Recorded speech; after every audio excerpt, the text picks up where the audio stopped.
Hey, what is going on guys? Welcome back to another PS4 video.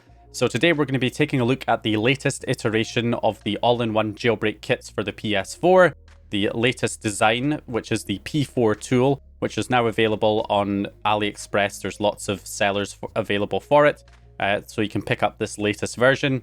We did cover the original version a little while ago, which was this device here, which is basically just a Luckfox Pico that is pre-programmed with the exploit in this case.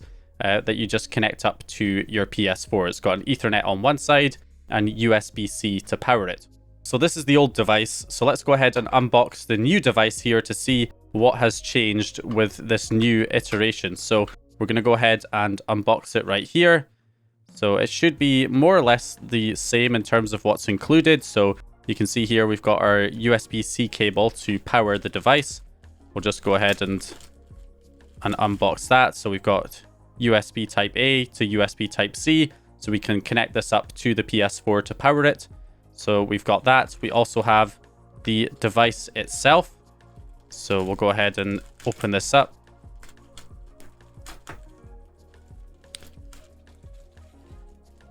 So we've got the actual device itself here, much smaller.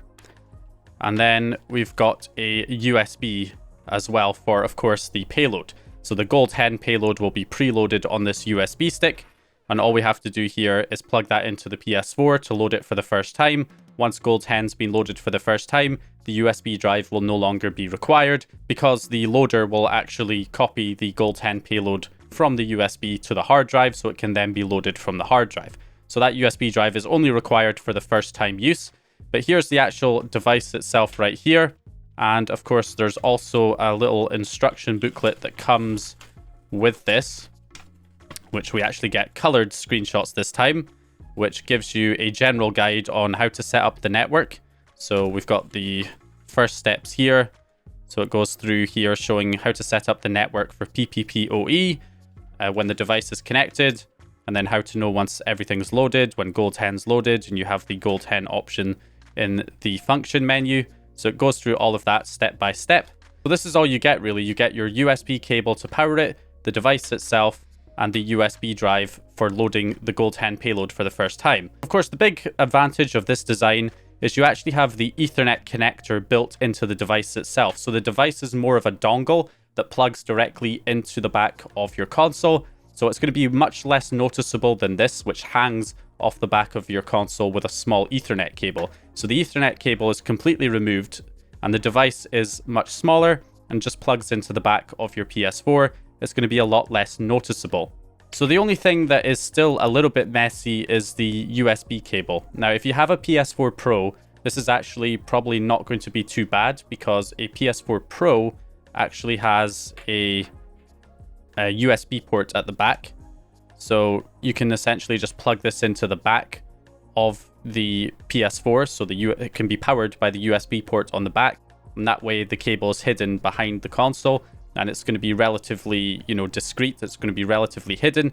However, if you're using a standard PS4, like a base PS4 or a PS4 Slim, where you only have USB ports at the front, that's why this cable needs to be long enough so that it can reach from the back of the console where the Ethernet port is to a front USB port to power it. And that is, of course, unfortunately going to be a little bit more noticeable if you have a base PS4 or a PS4 Slim, because you're going to have this plugged into the front of the console, whereas the device is plugged into the back. So anyway, let's go ahead and get this plugged in and get this set up and see how this works. I noticed there's also a little button here at the side. It's probably the button that's required to program the device, like the boot button, where you basically hold down the button when plugging it into the computer, and that'll put it into its program mode, which will allow you to flash it if you want to update the firmware that's on it in the future with like another version of the exploit that runs faster in future. You'll have the option to update it.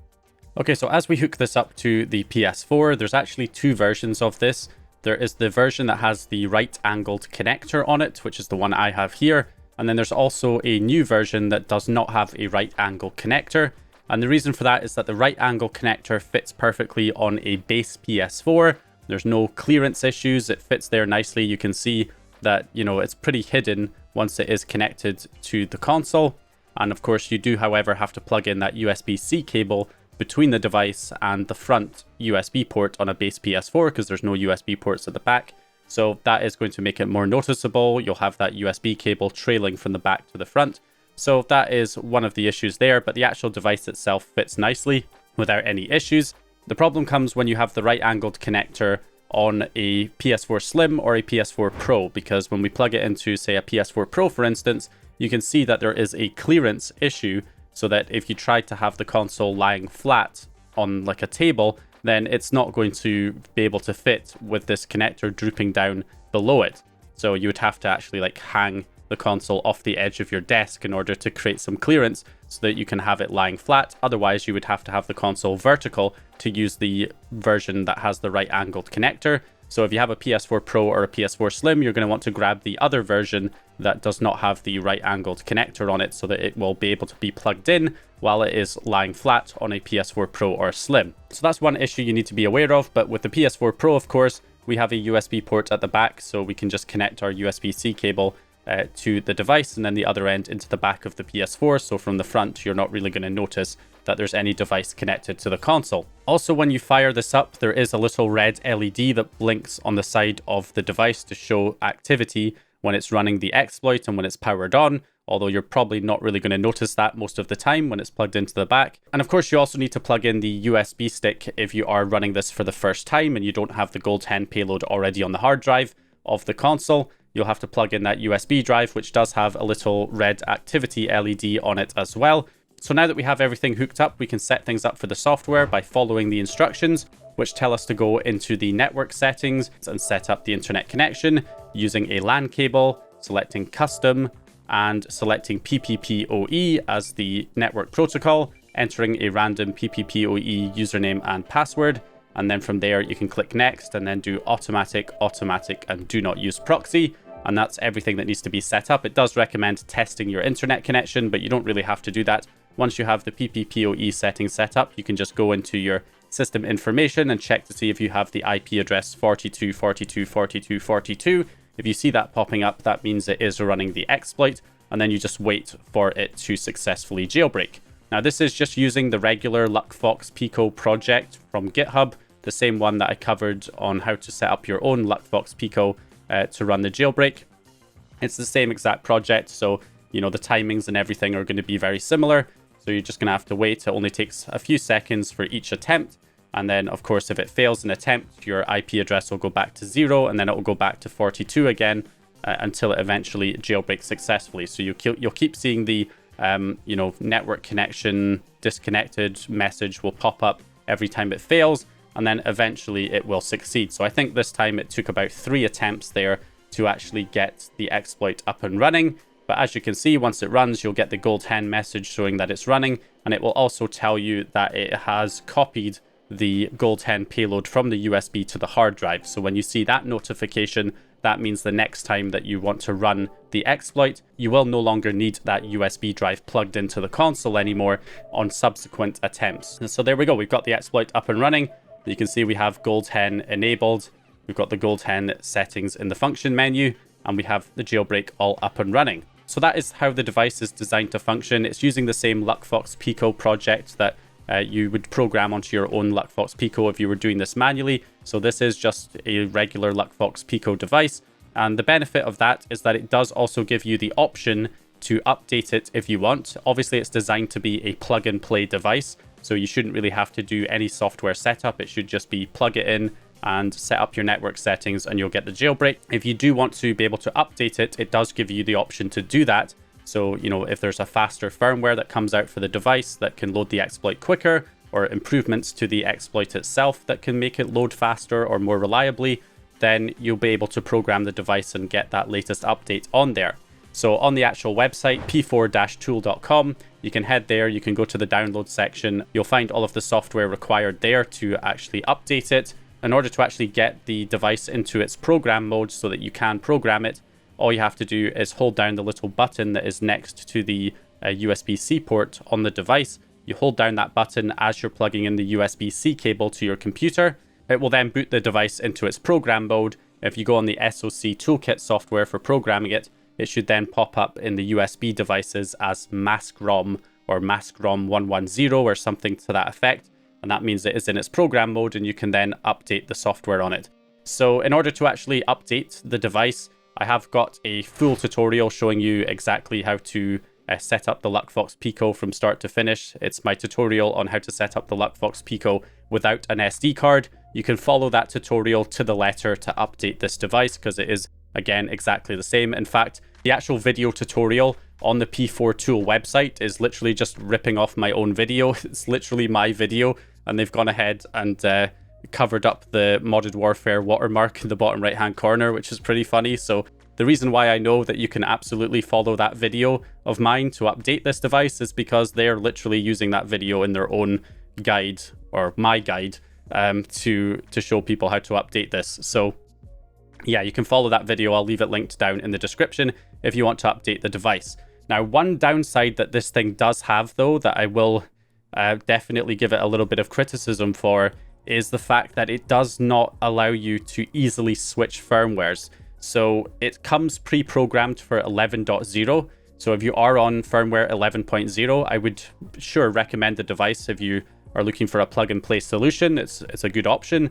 However, if you're on any other firmware, despite the fact that it says it supports 9.0 up to 11.0, which includes, you know, like 9.60 and 10.0 and 10.01, the truth is you are not going to be able to get it to work with those firmwares unless you actually rerun the install script on the device, which means connecting it to the computer, giving it a static IP address, connecting to it via SSH with MOBA Xterm or PuTTY, and then running the install script from the GitHub project, and then selecting the correct firmware that you want to switch it to in order for it to work on that firmware, which kind of defeats the purpose of it being a plug-and-play device if you have to go through all of that software setup in order to actually get it to the firmware that you're on, so it will work with that firmware version. So that is one downside I will give this. I mean, if you're on 11.0, you don't have to worry about that because it comes pre-programmed for 11.0. So it is just plug and play if you're on 11.0. But if you're on any of the other supposedly supported firmwares that it says it does support, then you have to go through quite a bit of software setup in order to get it to work. And you'll probably think the device is broken if you just assume that it's going to work on, say, 9.0 or 10.01, and you plug it in and it's just crashing the console every single time because you have to manually go in there and switch the firmware via SSH, which is certainly not very convenient for a plug-and-play device. Because some of the other devices, like the original device that I reviewed, now has a V2 or V3 version of that device that has a little switch on the back to switch between like 9.0 and 11.0. So you can just click a switch on the back to set it to the firmware you want. Whereas this P4 Tool device, you literally have to go in there with software and kind of like reprogram it, which is obviously not very convenient. So that's one downside. But if you are on 11.0 and you're looking for a plug-and-play solution where you don't have to do any software setup, then I would recommend this device since it is pre-programmed for 11.0. So there's no software setup required if you are on that firmware. Just make sure you get the correct version in terms of the angled connector. If you're on a base PS4, the angled connector is fine. But if you're on a PS4 Slim or a Pro, you're going to want the version that doesn't have the angled connector, so that you'll be able to lie the console flat and you don't have to have it vertical in order to have this plugged in.